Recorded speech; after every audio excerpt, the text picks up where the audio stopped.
guys, welcome back to our next video. Today is our day 18 candling, and then we're going to lock down our incubator. So what lockdown means for anyone who hasn't done this before, lockdown is the day that you're going to remove your turners and you're going to increase your humidity. So that is going to help those chicks be able to get positioned correctly, so you no more turning. They're going to position themselves correctly and get ready for the hatching process. And then you're upping that humidity to help them be able to have that like moisture in the egg itself so that they can break through that membrane and break through that shell. Sometimes you'll get chicks that hatch early and sometimes you'll have chicks hatch a little bit late, and that's why they start their lockdown for typical hatching at day 18, so that you're not disturbing any of those early hatchers that might hatch on day 20. I've had chicks hatch for me on day 20, day 21, and day 22. And then very rarely I've had a chick hatch on day 23. But when a chick is hatching, not only are they going to position themselves to poke through into that air cell, that's why the air cell checking is super important, because we want to make sure it's big enough for that chick to be able to breathe. So they're going to poke through into the air cell first to get their first breath of air to start their lungs working. And then after that, air has been almost used up. That's when they're going to externally pip in the shell. So that's when you'll start to see external pips. So all of the little just poke holes in the side of the shell. And that takes a lot of effort in itself. So they're going to rest for a while after that point. And then they're going to start positioning themselves around, and they'll just crack basically a circle around that shell. That's called zipping. So they're just cracking like a little zigzaggy pattern, because that's how the shell will break, is kind of in a zigzag around the shell. Then they'll rest, and then they will pop open. So the one time I had to assist a chick hatching, it had zipped halfway, and then I think it was already trying to pop out, but it hadn't gone far enough. So I just picked a little bit more of that zip and just left it, and it eventually popped out on its own. I wouldn't recommend intervening in hatching, because there is a long process for this chick to go through in order to be able to live outside of its shell. Not only are they absorbing the red blood cells that are surrounding it, so all of those veins that are containing that rich blood that they've been feeding oxygen to them this whole time, they need to absorb that blood. They also need to absorb their yolk sac.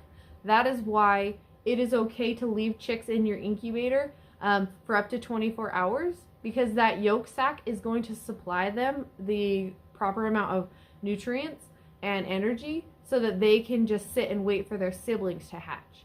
And then once all of your chicks have hatched, you'll remove them from the incubator once they're nice and dry and fluffy. I usually only remove them when there isn't anyone else in the process of hatching. So if someone is close to hatching, like they've already zipped, or they are starting to zip, I will just leave them in there and let that chick finish its process. And then if there is no one in the process of hatching, I'll go ahead and remove those chicks in a batch together so that they don't disturb anyone else that's trying to hatch as well. And then after day 21, when you don't see any more movement, or even day 22, if you don't see any more movement, you can go ahead and recheck your eggs at that point.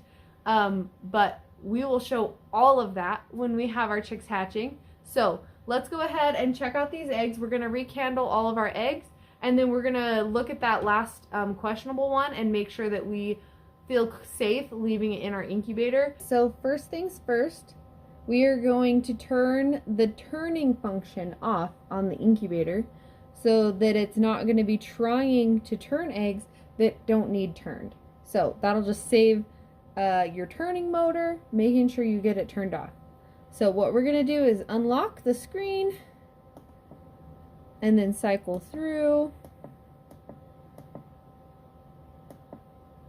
And then where it says turn mode, minus, and then you hit OK and cycle through to save and hit OK. So now the turning is off, and if you have this specific model, that's how you do it, and it shows us that it's off by that flashing little 0 right there.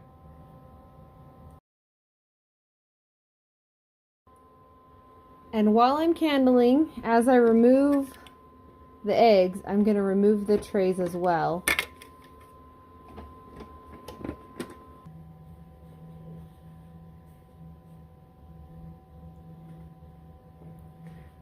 So at this point,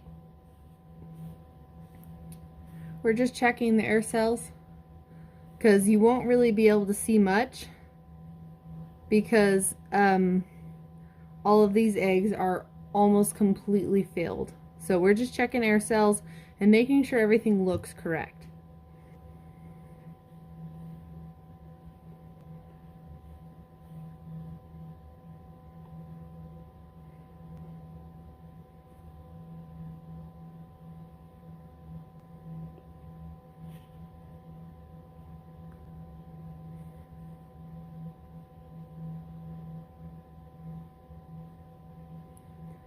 On these tan eggs, I can still see the veins and stuff. But not on the other ones.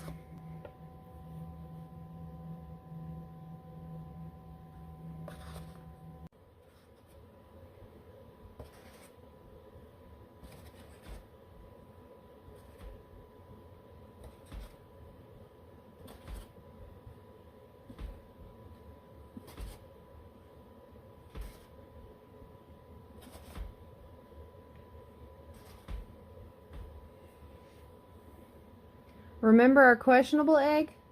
Well, it was still too hard for me to decide. So I'm going to rekindle it when it gets a little bit darker because it's not quite dark yet and I can't see through the shell very well. All but that one look good. So we're going to have to wait and see what all hatches. I just finished candling that last egg and I was able to see through the shell a little better. This one was an extremely dark olive egg. And I think it stopped developing or was infertile. It was just so dark, I knew it hadn't developed at all to the point where it should have been. So I went ahead and removed that last questionable egg. Now that we have gotten our eggs candled and we've gotten the turners taken out and turned off, we need to set the humidity. So remember how we have been checking our air cells for air cell development while we candle? So that is what you're going to use to determine what humidity you need to set for your incubator. Again, this is going to change depending on your environment and depending on your altitude and depending on your incubator itself. So for this hatch, for me personally, I'm going to do 50 to 60% humidity. Normally, you can set humidity anywhere from 50 to 70%, but you want to make sure that you're doing it according to what your air cell development looks like. And then also, there are plenty of great resources. Me personally, I always check backyardchickens.com, and they have a lot of people who are very knowledgeable on all subjects. And so I'll just do a quick search on there to find what humidity is going to work best for me. We are at a higher elevation, and so it does change things a little bit for our humidity. And then also, this model has an automatic pump, so I'm just going to put the line into the glass and have it set aside so that it can automatically pump the water into it when it's needed. And then you always want to make sure that not only are we increasing our humidity, but we're opening all the air vents because we want to make sure that those chicks are getting supplied with plenty of air. So all the air vents need to be open at this point. Don't shut anything down. And then you're going to set your humidity to whatever your appropriate humidity is for your incubator and your environment. I always say if you have small air cells, go a little lower humidity. If you have big air cells, go higher. Also, if you have an incubator that doesn't have an automatic pump like this one, there are little trays in the incubator for you to fill up with water. So you can fill up either a few of the trays, all of the trays. The more surface area, the higher that humidity is going to be. So if you need low humidity, you'll do the smaller trays so that it's a lower surface area. And then if you need higher humidity, fill all the trays so that it's a bigger surface area, because that's kind of how that works, is the more surface area is what's going to, like, 8 ounces spread over a flatter surface is going to give you more humidity than 8 ounces in a smaller container, because it's going to have less surface area. So that's how you're going to adjust the humidity for other incubators that have trays that you fill. So bigger surface area, more humidity; smaller surface area is less. And we're going to go ahead and get all this set up, and I'll just show you what I do to get that humidity higher.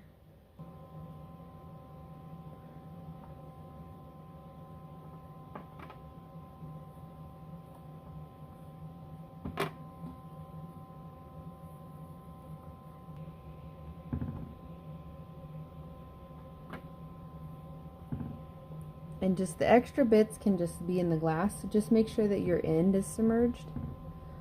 Alright, so now that that's in the glass, and then of course you don't want to use cold water for your water if you have something like this. You want to use like a lukewarm, like closer to the temperature of your incubator type of water, so you don't chill anything in there. And now we'll go over here and set our humidity.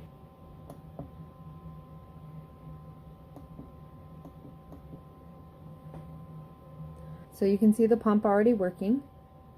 So it's going to take it a little bit to get the water worked up through that hose. But once it does, it's going to come through here into the pump and then down into this slide, and then slide down and drop right into the tray that's below it.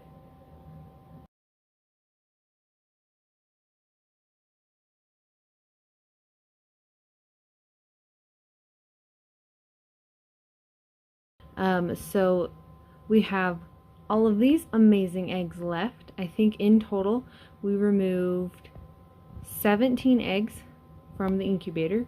Everything is set up and ready, and we will see you guys on hatch day.